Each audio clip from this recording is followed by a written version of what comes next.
Hey, Chuck Harmon again. Today I wanted to talk to you about the difference between a wantrepreneur and an entrepreneur. I don't know that I'll cover every difference. I'm just going to touch on a few highlights, things that I've seen over the years. Having been in business all my life, I've seen a lot of different people attempt to go into business and end up failing or creating a monster that controlled them more than they controlled it. So one of the first things I'd recommend to you if you're considering going and starting a business of any type is that you read the book E-Myth by Michael Gerber. That was a book I read years ago.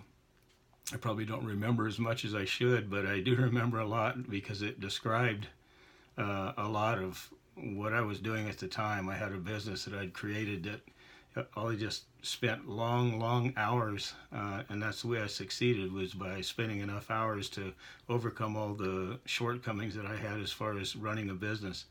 And a true business, the way he talked about it, is something that you could walk away from and it would continue to run. And at that time, I knew that I couldn't do that. So it was kind of eye-opening. Every page that I read in that book described me, the person that was not the entrepreneur, but was, again, involved in an e-myth, myth of being an entrepreneur, but not the reality of it. One thing that separates entrepreneurs from entrepreneurs is that you have to be passionate about your business and what you're doing, and having a purpose that is bigger than you are, really. And an entrepreneur is really passionate about the business itself, about the journey that he's on, not necessarily the end result, although the end result is the goal, and that's the fulfilling part when you reach that goal. But then it's just a matter of setting another goal and taking off again, because you're constantly looking to the excitement and the satisfaction, the fulfillment of having created something. You started from basically nothing and then built into something that was able to sustain you and your family. So that's one of the huge differences, I think, is that I hear people talk about starting a business around something you're passionate about, like if you love pets, start a dog grooming business or that type of thing.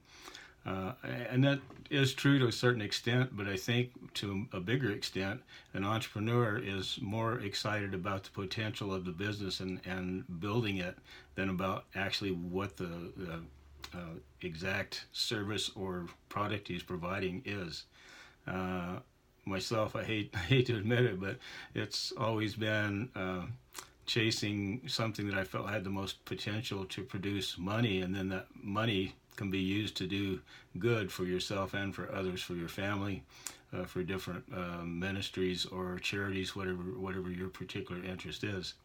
So that's the number one thing I'd say is passion for the business itself, not necessarily passion for the product. Second characteristic that I think is important is that entrepreneurs are action takers. I have some notes here, so that's why I keep looking. I want to stay on track. Entrepreneurs are action takers by nature. They learn by doing, where wantrepreneurs will get stuck in analysis paralysis mode, where they're constantly learning. They're attending classes, webinars, going to school, reading books about being an entrepreneur, where the entrepreneur jumps in and just, he knows three things, so he jumps in and does those three things, and if one of the three work, then he follows up on that and continues, picks himself up and continues going along. The entrepreneur ends up being in that mode where they just never take any action, so they never get anywhere. You have to start. Like to say, the longest journey of 1,000 miles starts with that first step. And that's, again, a huge difference between a wantrepreneur and an entrepreneur, is the entrepreneur immediately just takes that first step and let it lead where it may. If it's the wrong step, he'll step back and go in a different direction, but at least he's in motion, moving. I know that they say that a ship can't be guided unless it's actually in motion. You can't do anything with it when it's just sitting still. Same thing I've heard with missiles. I used to work in the aerospace industry. With missiles, you can't do anything with it until it gets into liftoff and starts up, and everything from missiles to ships, they start off moving in a wrong direction and then correct for it, and they keep correcting. It's just a constant thing. They're moving forward and they're constantly correcting to keep themselves on course, and that's what keeps a businessman on course or an entrepreneur on course, is constantly moving forward and making corrections as mistakes are made or wrong choices, whatever you want to call it. But again, the entrepreneur is not in motion. He's still thinking about how he's going to do it and dreaming about how great it's going to be the end result, but not actually taking the action steps to get him there. So that's another one. Another thing is that entrepreneurs are willing to sacrifice now for what they see in the future. And entrepreneurs, most of the time, don't want to sacrifice anything now. They just want everything to be that perfect dream they have of what it's going to be like when they finally arrive, when the business is successful.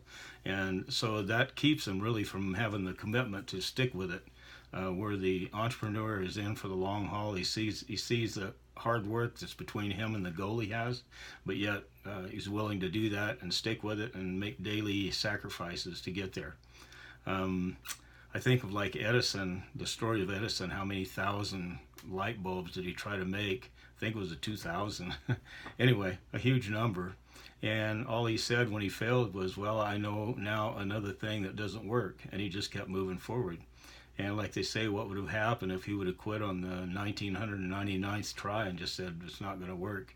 But it was that last 2000th one that worked, or whatever the number was. So anyway, just encourage you to take action, believe in yourself, be passionate about what you're doing, and move forward, move forward, move forward. That's the entrepreneur spirit. All right, thanks for listening, and I'll talk to you on the next go around.